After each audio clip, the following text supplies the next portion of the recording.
benchmarks. At the continental level, we laud the just concluded agreement between Ethiopia government and the Tigray People's Liberation Front, brokered by the Africa Union and mediated by President Olusegun Obasanjo and Uhuru Kenyatta and former Deputy President of South Africa, Phumzile Mlambo Ngcuka.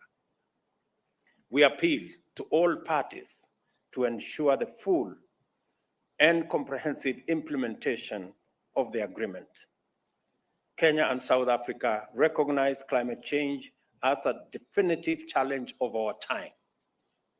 We reiterate the implementation of the national determined contributions, including adaptation and mitigation efforts and delivery of finance as agreed in COP27. We urge developing nations to meet their obligations and work with other parties to ensure swift implementation of the Climate Change Finance Delivery Plan. I congratulate you, President Ramaphosa, on the launch of the Just Transition Framework for South Africa during the 6th meeting of the Presidential Climate Commission held on 27 May 2022. President Ramaphosa's leadership continues to steer South Africa to greater heights of economic development. Working together is the only way we can achieve shared desire for closer bilateral cooperation and a stronger strategic partnership. There is no doubt, Mr. President, that we have made good strides during this visit, and we look forward to achieving even more in the near future.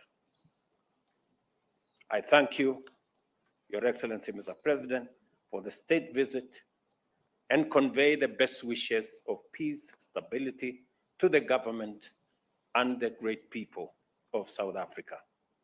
Thank you, and God bless you, Mr. President.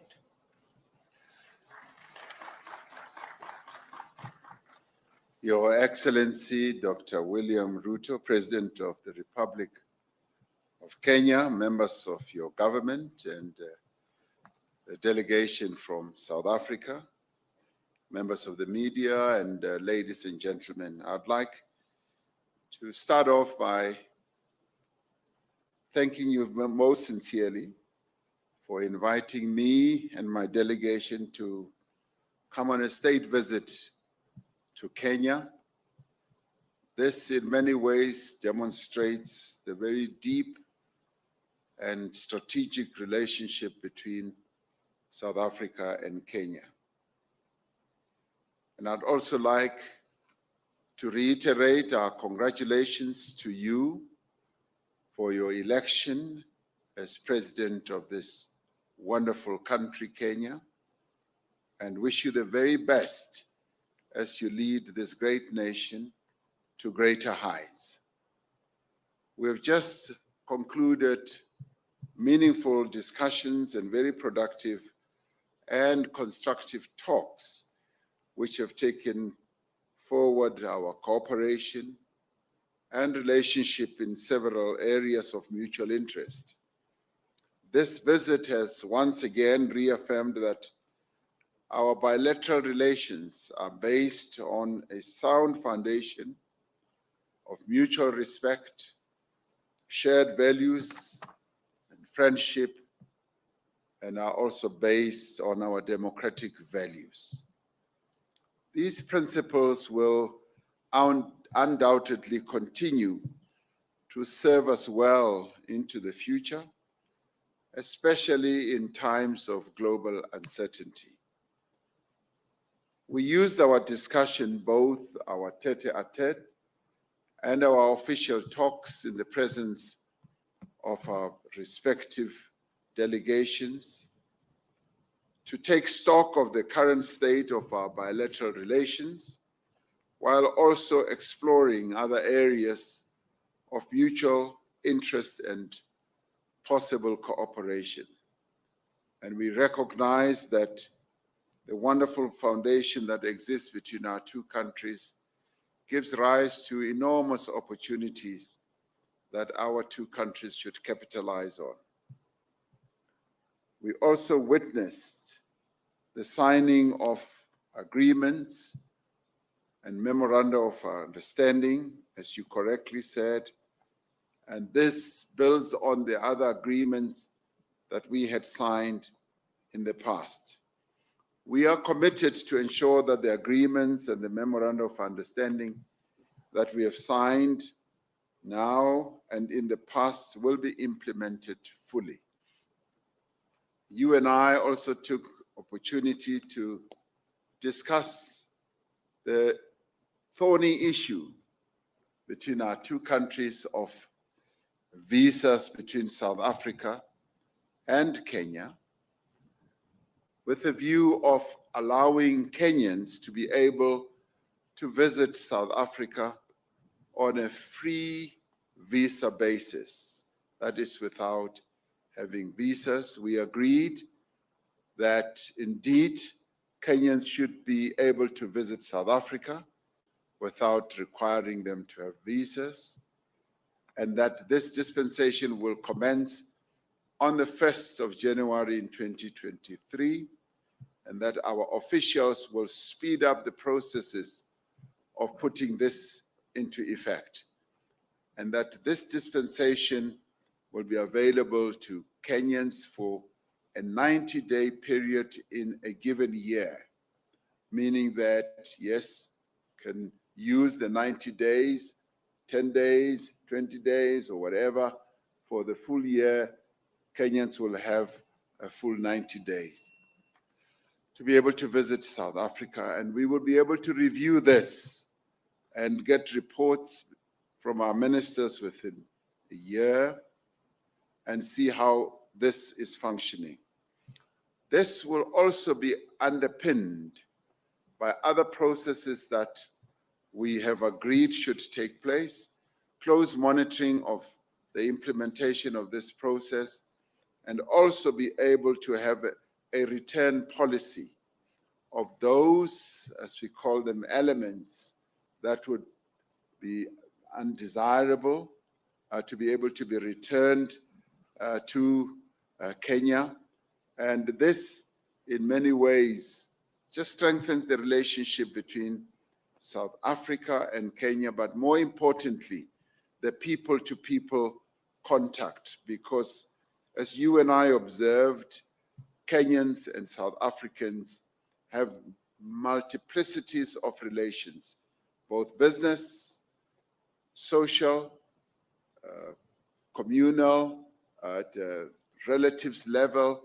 They want to be able to travel, and tourism also between our two countries will be greatly enhanced through this. South Africa and Kenya are confronted by a number of challenges, almost similar challenges of poverty, inequality, and unemployment. Since 2020, South Africa has been implementing what we crafted as the Economic Reconstruction and Recovery Plan to lift our economy out of a prolonged period of slow growth, but a period that was also negatively impacted by COVID-19. This is not dissimilar to Kenya's recovery plan, with its 6 core pillars of agriculture, focusing on micro enterprises, small and medium enterprises, housing and settlement, healthcare, and the digital superhighway and the creative economy, as well as the environment and climate change. There are definite opportunities for South Africa and Kenya to share experiences and good practice in the implementation of these various economic opportunities that are given rise to by the plans that we both have adopted.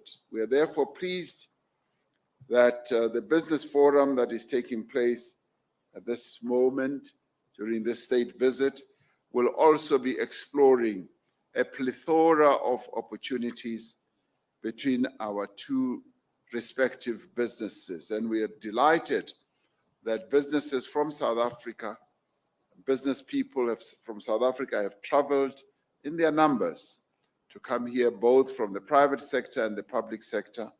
And this endeavor, they are also joined by business people from your beautiful country, Kenya. This, in many ways, gives an opportunity to make new contacts. And as I often say, they make contacts and hopefully they will move to contracts as they establish new business undertakings in various sectors of our respective economies. As leading economies in our regions, Kenya is a leading economy in East Africa, and so is South Africa, in Southern Africa. We have demonstrated a firm commitment to sustainably increase volumes of trade and foster greater investment in each other's economy. We were particularly pleased that our various ministers who straddle agriculture, trade and industry, environment, and creative sectors have been very busy looking at the various opportunities with a view of enhancing growth that can come from that. We also, during our discussions, focus on several issues affecting our beloved continent, including the situation in the Democratic Republic of Congo, Ethiopia, as well as Western Sahara. We agree on the need for peace and stability in our continent and the ending of conflicts within and between states. Besides destroying lives and livelihoods, these conflicts greatly retard progress in addressing important social and economic issues. We have therefore agreed that we need to remain focused on issues affecting our regions and our continent and not be distracted by other global matters that are not of our making. We advocate for African solutions for African problems. We took time to thank you for the role that you have played as Kenya in helping to resolve the conflict in Ethiopia between the Ethiopian government and the Tigrayans by deploying former President Uhuru Kenyatta to be joined by former President Olusegun Obasanjo of Ethiopia and former Deputy President Phumzile Mlambo-Ngcuka in fostering peace between the two belligerent parties. We were grateful that there was an understanding and a peace agreement that was reached, and we're glad that Kenya did play a very key role in enabling that to happen. And this lives up to having African solutions for African problems because we have the necessary expertise, experience, the wisdom, as well as institutions and leaders who are able to help our continent to resolve problems affecting Africa. Kenya and South Africa share a common commitment to strengthen and capacitate the African Union to carry out its core mandate of social and economic development of the African people. We have called for global solidarity, fairness, and a rules-based international system, and the reinforcement of multilateralism, which Kenya and South Africa support greatly. And Kenya and South Africa are aligned on the need also to reform the United Nations system, in particular the United Nations Security Council and the transformation of institutions of global governance. You and I have just returned from COP27 in Sharm el-Sheikh in Egypt, where both of us and a number of African countries flew the African flag with regard to ensuring that there is a just transition, as many of our countries on the African continent are currently suffering a great deal from the ravages of climate change. As you correctly pointed out, the droughts that Kenya is experiencing now are unprecedented. And similarly, the floods and the droughts that South Africa is currently experiencing now are unprecedented. And this just goes to show that climate change is serious, but at the same time, we need to make sure that the more developed economy countries that have contributed greatly to the climate damage should be the ones who carry the burden of making sure that the loss and the damage that developing economy countries like South Africa and Kenya are properly compensated, and that those countries live up to the commitments that they have made. And thank you very much for congratulating South Africa for reaching the Just Energy Transition Agreement or deal with the 5 countries. But we also are firm in supporting similar deals to be reached with countries that are currently experiencing real great difficulties when it comes to climate change, countries like your own country, Kenya. It is our hope and conviction that our relations, President Ruto, will deepen and that cooperation will grow to cover a greater diversity of areas. And as you and I said, we've just scratched the surface when it comes to opportunities that lie out there, which you and I will be outlining to the business community who we will meet later. We are building an enduring partnership between Kenya and South Africa that will benefit all our people and that will make an important contribution also to the development of our continent. So we thank you for welcoming us here to Kenya.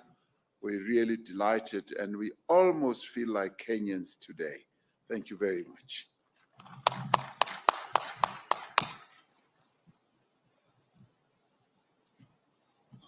Your Excellencies will be taking 2 questions, 2 each from the respective journalists from the respective countries. If we can have anyone. Yes. Introduce yourself and the media house you represent, please. Thank you. Your Excellencies, Presidents William Ruto and Cyril Ramaphosa. My name is Victor Kiprop. I'm a journalist with BBC Africa. Congratulations on the agreements you've reached today. And aviation is also one of the areas that the 2 countries have previously agreed to partner and harness their, of course, strengths. I wanted to find out the status of the strategic partnership framework that the 2 countries signed in November last year, and if the 2 countries are on course for the launch of the Pan-African airline group next year. Thank you.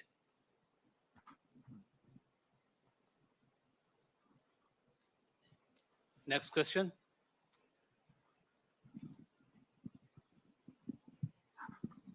Thank you. Your Excellencies, my name is Robert Luther. I work with SABC. You just came from Egypt from the climate conference. My question is, many African countries are critical about agreements African leaders signed at the climate change summits, especially loans and commitment to stop using fossil fuels and coal, while developed countries are using these resources. What are your views on this? And this is to the both presidents. Thank you. Okay. I think we can take those 2 first, and then we can take the final 2. On the matter of South Africa Airways and Kenya Airways, this was a subject of discussion between me and President Ramaphosa and our teams. And we have agreed that that agreement should be progressed forwards. It presents an opportunity for both South Africa and Kenya to work together to build a Pan-African airline. We are committed to ensuring that the agreement that was signed between our two airlines goes forward. And at the technical level, there is a lot of work going on, and we look forward to making sure that the agreement that was signed eventually brings about a Pan-African airline. And on the subject of the agreements that was signed, I think specifically the agreements that were signed in Sharm el-Sheikh were not necessarily about exploitation of hydrocarbons. I think these were green agreements on solar energy, on green hydrogen energy, on geothermal energy, wind and solar energy, progressing our desire to do the right thing. I know there is a conversation as to whether we should not be doing what the developing countries have done. They have exploited their hydrocarbon resources, whether we should not be doing ours. It is our belief that it is always the time to do the right thing. It is also our belief that two wrongs never add up to a right. So while we know the wrongs of the past, we can right them by doing the right thing now going into the future. And that is why South Africa is talking about just transition. And that's why Kenya is escalating our renewable energy resources and exploitation, as was witnessed by the agreements that we signed in Sharm el-Sheikh. Mr. President. Thank you very much, Mr. President. Just to Victor, I want to reiterate what His Excellency President Ruto has just replied to in relation to the question of aviation, and more particularly about discussions that are ongoing between Kenyan Airways and South African Airways. Those discussions are continuing. The need for a strategic partnership has been embraced by both airlines. We both occupy strategic points or places on the continent, and there is a great need for a very wonderful strategic partnership to be struck, and the two airlines are now involved in seeing the exact nature of that partnership. And obviously, one of the great benefits that lie out into the future is to having a Pan-African airline that will be able to take our people on the continent from various places, and Kenyan Airlines as well as South African Airlines will play a critical role in making our people to travel with greater ease. So discussions are ongoing.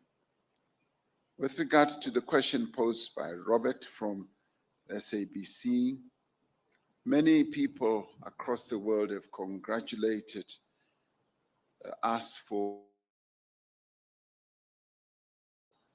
groundbreaking, they have said, agreement, where, as said, a fairly sizable economy on the continent, we've been able to reach an agreement that will harness and bring investment to bear on helping us to address the challenges that we are facing. As a country, we have adopted a nationally determined contribution where we have indicated how we are going to address the challenges of climate change and what specific actions we will take. The reality of this matter is that climate change is here. It's